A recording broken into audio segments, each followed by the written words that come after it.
outside is frightful, but the fire is so delightful. Hello, listener. This is Wil the Werewolf, and this is Werewolf the podcast. And just to say, there's a Facebook group that I started in 3 months from now. Yeah, I'm re-recording the podcast, so there's a Facebook group down in the description if you want to join me. I already have one member, so I know I've got a listener. If you want to join me on Facebook, that's fine. You can also find my Twitter handle down there and, stuff. I'm just going to start a new series today, which is going to be called The Werewolf and the Hitchhiker. It's one of my favourites, so here we go. The new model Land Rover Defender was making its way easily down the A9 through the snow. Why did I go into this level of detail? Because, to be honest, I'm showing off, and this car is awesome. I was heading back to Manchester after a weekend on the slopes. Yeah, I am a fucking werewolf who likes to snowboard. It's not just about killing and torturing for me. I love to get out into the hills and do a bit of boarding as well. Also, I can become my werewolf in the snowy mountains and have some wolf time away from prying eyes. Wolf time does not always involve the killing of humans. The deer population in Scotland is always high, so not far off the fun piste is deer for the chase, and the boot trunk of my car was now packed with some fine venison for the freezer. My posit, my wolf soul, my invisible wolf soul Fen, was sat in the passenger seat. I know what you are thinking, I really do. You've got a big hairy beast on your brand new cream leather. Well, he is a big hairy beast, but he's the soul of a wolf he once was. So he has no physical nature until we combine to form a physical wolf or werewolf, which we will not be doing in this car, that is for sure. He was asking me about the wolves in these mountains. He seemed genuinely shocked that there was not any, and a mite angry that humans... He always dropped the H. Humans, as he called them, had murdered them all. Humans, as usual. If scared of something, kill it. We'd enjoyed hunting in the mountains. He had been confused why we had not smelled any evidence of any packs out there. The brutal truth of what had happened brought his thoughts to the murder of the human race. He sat brooding internally for a long time. I turned the music up and enjoyed the weather and the time with myself as we travelled. Sometimes Fen can be a bit intrusive in my head, so as he sat and scowled and internalised his hate, I just daydreamed without his thoughts being involved. It had been a great weekend in Aviemore. I'd managed to combine some killing of deer and locals with the killing of smooth lines on the piste. I mean, it wasn't the Alps, but it's good. Murders were unheard of in Aviemore, but a surprising number of missing persons had been reported this weekend, and a few more missing people had not been noticed as missing yet. You can notice a missing person? Can you notice a missing person? That seems to be one of them oxymoron things to me. I'd not left much evidence. Well, I'd not left much of the bodies, to be honest. Human flesh was so delicious. Nicer than venison, to be honest. When you get the chance, try it. You'll be surprised. The cheeks are the best bit. Honestly, I don't know why that is. Maybe it's all the exercise you get from talking all the fucking time. I was driving back home, enjoying the journey in my big new Defender. Did I mention that? Warm and cosy within my big metal shell with wheels. The snow was building rapidly and the 4x4 was being tested a little on the slippy roads, but I had the snow tyres and the full winter package if needed, so this was a fun test. Also, if I got stuck, then I could always become Wolfie. That was an unstoppable form even in the worst weather. I love this time of year. Whatever happened, I could feel free and alone in the snow. To enjoy this beauty in full for a moment, I pulled over and looked at the fields deep with white powder leading up into the mountains. The mountains were there, and they were my idea of perfect isolation. The perfect view as I enjoyed a good wee. A wee with a view, such bliss. After the final shakes to drip and air dry, I just took a deep breath and visually devoured the sights. I was so happy at this moment that I dropped to all fours, letting my posit fill my body with his power and mind. I morphed into the giant quadruped wolf as the remains of my clothes blew away in the wind. I snarled in approval at the change and at the weather, shaking my thick pelt to dislodge the first of the lying snowflakes. I scratched behind my ear with my hind paw. Only quadrupeds can tell you how awesome that feeling is. It really hits the spot. Briefly, I toyed with the idea of leaving the car and going in the hills to live as a wolf. This was my chance to never look back on this human side of life, to be the beast and be nothing more than the beast for the rest of my time on this crappy planet. I shook my head and came back to myself as I dropped into the services to fill up on fuel and to get the ambrosia of the gods, the sweet nectar known as coffee. My only vice. Well, that's bollocks, not my only vice, but the only one that I wanted at this moment. I noticed a small person with a little sign just outside the petrol station. A hitchhiker with a card labelled Manchester, of all places. A bizarre destination request for being this far up into the Scottish Highlands. At the pump, I got out of the car to fill the tank. I smelt on the air the person, and it intrigued me that the person wrapped in all that warm clothing was a young female human. She smelt sweaty, sweet and stale, unwashed and unkept for a few days. She was musty, unclean, yet something was very attractive about her. I could sense that she was in a low mood, frightened and very, very vulnerable. Perfect! Tonight's main meal and pastime for pleasure had just revealed itself. Oh, how life can be so wonderful at times, bringing me beautiful opportunities like this. After filling the tank, I went in the station to pay the money I owed and wandered out with an awful coffee. It wasn't coffee. I sipped it and was disgusted and chucked it at the station's window it was a very childish manner. I wasn't proud of this action, but to be honest, the liquid was not coffee. It was a lie. I smiled at the cashier as they came to the window and wiped the window that had been steamed by the condensation. He showed his face briefly, and I waved as he withdrew slowly to try to pretend that he'd never been there. I smirked and got ready to carry on my journey south to Manchester. As I pulled out the station, I made the impulsive decision to pick it up. A single young female hitchhiking was too good an opportunity to miss, so I didn't. As I drew up just past her, the tyres slightly lost their grip in the snow and I slid to a halt. The person encumbered with a suitcase on wheels tried to run towards the car. The snow built up as she pulled the case through the snow, and it got slower and slower, and she was struggling to get it to the car. She was tiny and weak. Oh dear. A little lost lamb on the road. What could go wrong for her? Well, what could go wrong for her was actually going wrong in this case. I stepped from the car and looked for witnesses. There seemed to be none in evidence. I used my service training to make sure I was far enough out of the petrol station to no longer be on any cameras, and I could not detect any technology viewing this situation. I could not be 100% sure, but it felt that there was very little in the way of observation, and I smiled as I walked forward to the poor young lady. She halted in front of me, and I saw the little face smile from deep in that surrounding hood of her parka. "Hi, do you need a lift?" I asked. She stopped and smiled and then nodded. I flashed my teeth back and reached for the suitcase. My hand came up and grabbed the front of her jacket. I lifted her from her feet and threw her bodily away from me. She screamed as she flew, and I could hear that she was winded as her head and back impacted the floor. She now lay mewling in the snow, and if she'd wanted to, she could have drawn a beautiful pattern of a snow angel taking off into the night at the end of a snowy groove that she'd made.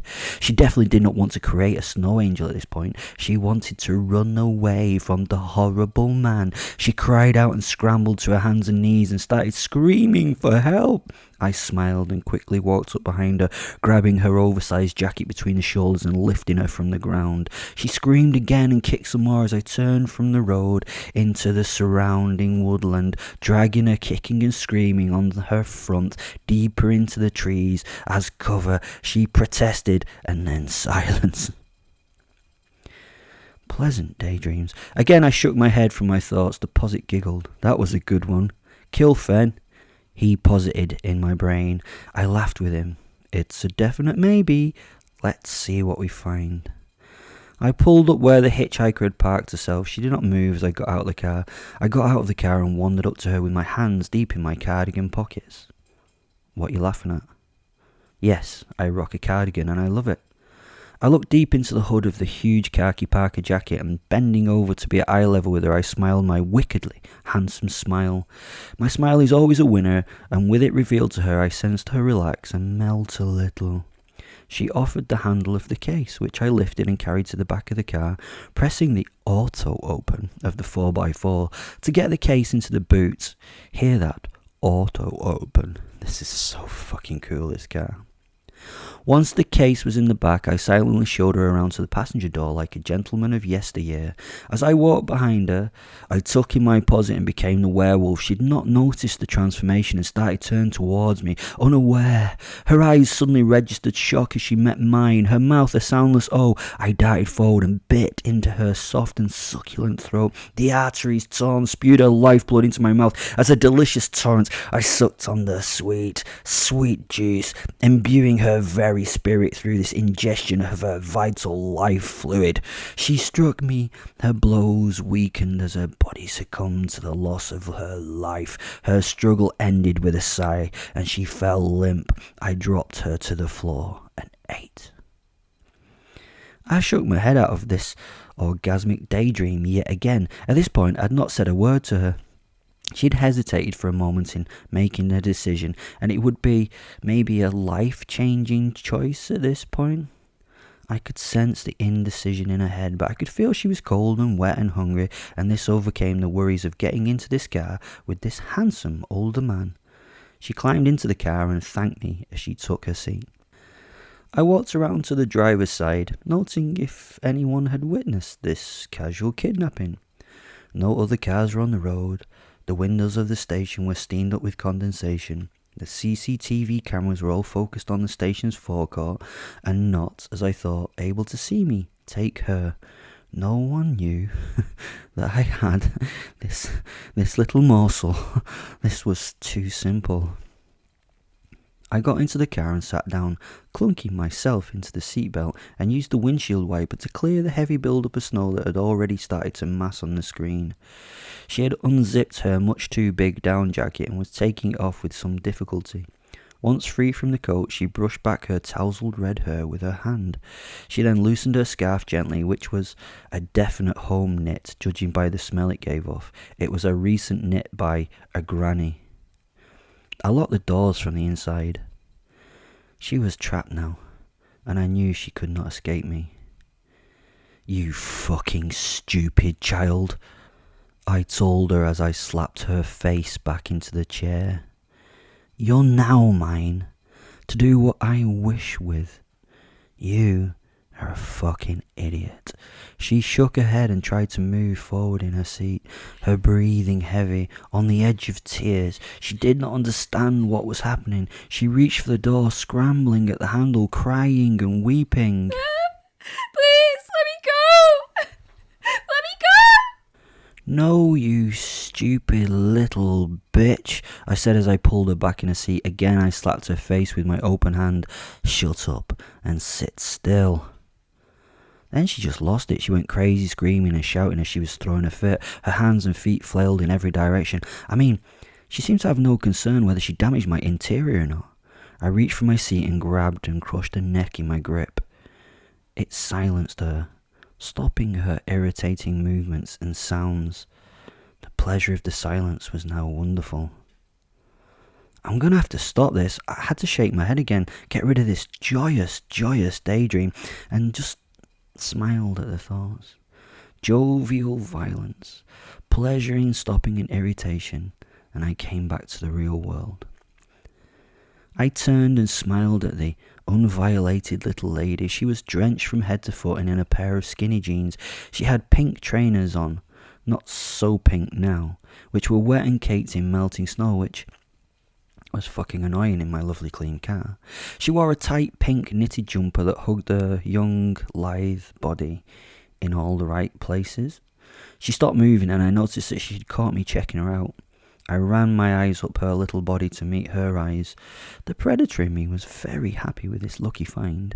It was all looking like a delicious evening meal was ahead of me until I got to that face and that fucking smile.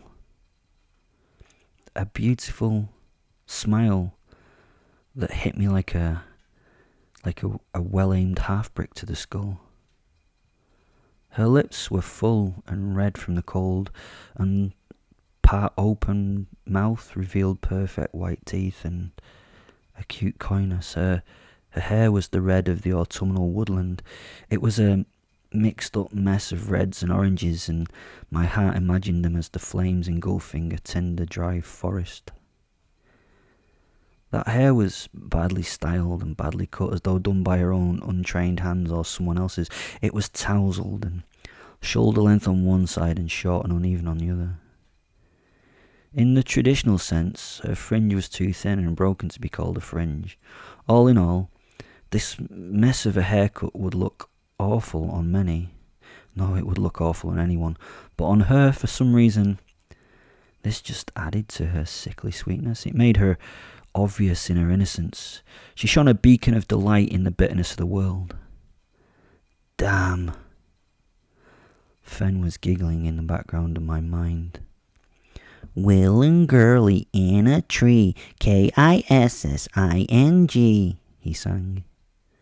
The skin of her face was pale and freckled.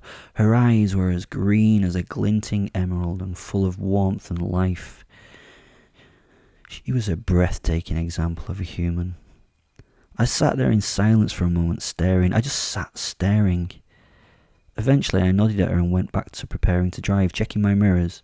I paused for a moment, then checked behind me and pulled out onto the feeder to the A9. She sat in silence for a while. I sensed that she was a little hesitant to speak as she rubbed her hands on her wet jeans. She was very nervous. I could smell it. To create conversation, I took some gum from the side compartment of my door. Do you want some? I asked. Aye, please. Her accent was the lilting accent of the Highlands, and it thrilled me. God. She could only get more attracted if she was naked and then dipped in chocolate. Obviously, not sat on my white leather seats covered in chocolate though, that would have been far too messy to deal with. She carefully took the gum and checked it all over before looking at me. I realised that she was doing this, so I laughed and popped the piece of gum into my own mouth to show that it wasn't poisoned. She dropped the gum into her mouth and started loudly masticating her own on seeing me chew. She was obviously ravenously hungry and overly enjoying this tasty morsel. Why Manchester? I only ask as I was actually born and brought up there. That's why I stopped. You intrigued me. I lied to her. Looking at her, she smiled at me, and then she looked down with beautiful hooded eyes and comforted herself by stroking her hands over one another. Her body language made it obvious she was attracted to me, but for fuck's sake, she was a little too perfect. I think I would get sugar rush and a belly cramp from eating this one. I have friends down there.